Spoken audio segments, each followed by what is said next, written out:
My childhood bedroom had always smelled like lavender and wood polish. That day, it reeked of bleach. I hadn't been home in over a year. College kept me busy. Life kept me moving. But something about winter break made me nostalgic. I wanted to sleep in the bed I used to dream in, touch the trophies still gathering dust, see what they'd done with my old bookshelf. But when I asked, "Don't go in there," my mom said, too quickly.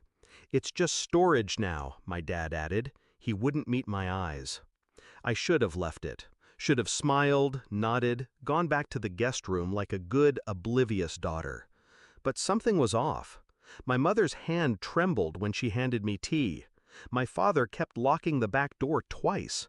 And I noticed they always walked around that room, never past it. That night, they went to bed early. Too early. I waited 30 minutes, then stepped into the hallway. My socks didn't even make a sound.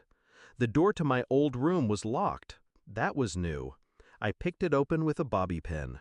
Old habit, old skill, picked up from the same man who taught me to never trust blindly.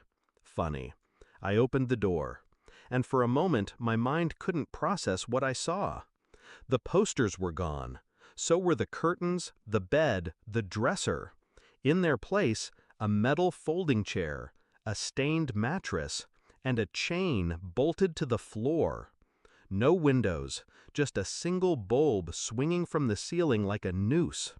5 minutes later, I called 911.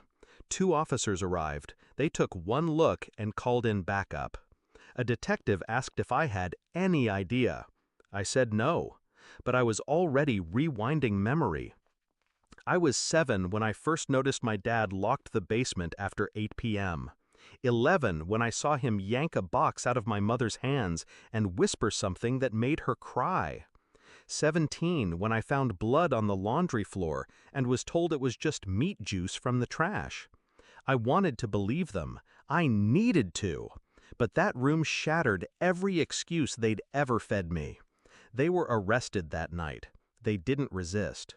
My mother kept asking if I'd eaten. My father just stared at me like I'd pulled a trigger. In a way, I had. The investigation moved fast, too fast, because there were fingerprints, hair samples, DNA. The room hadn't been empty long. The forensic team said it had been cleaned recently. Poorly. Then came the files, photos, logs, a burner phone hidden in my dad's old toolbox, conversations, transactions, descriptions. They trafficked people, girls, mostly teens, some older, some younger. They used my old room as a holding place before transfers. My trophies were packed in the garage beside zip ties and sedatives. I didn't cry. I didn't scream. I became still. The kind of still that knows screaming won't change anything, but calculation might. They made one mistake. They kept records.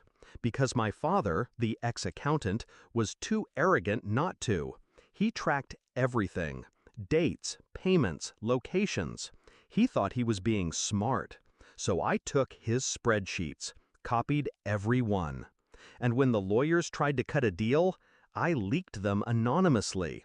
To journalists, to victims' rights groups, to anyone who'd listen. I didn't care about the trial.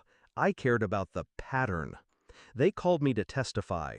I walked into the courtroom in my college sweatshirt. My mom wouldn't look at me. My dad smiled, like he still had a chance. I sat down, swore an oath, and burned every bridge with one sentence. My parents are not who they pretend to be, and I have proof. The fallout was nuclear. Every account frozen. Every asset seized. The house forfeited. I watched it crumble from the outside as investigators marked the walls. Someone spray-painted "Monsters live here" across the garage. I didn't stop them. The victims started coming forward. 16 women, 2 boys, one girl who used to go to my school. She said she remembered the lavender smell.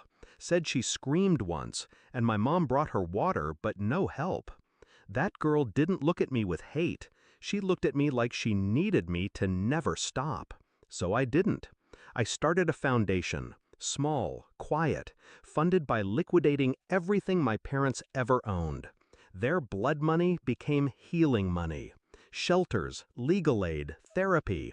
I gave the victims back time. Do I feel guilty? Sometimes. But not for turning them in. For not seeing it sooner. For being raised in a house built on nightmares and calling it love. People ask me what I remember most. It's not the room. It's not the trial.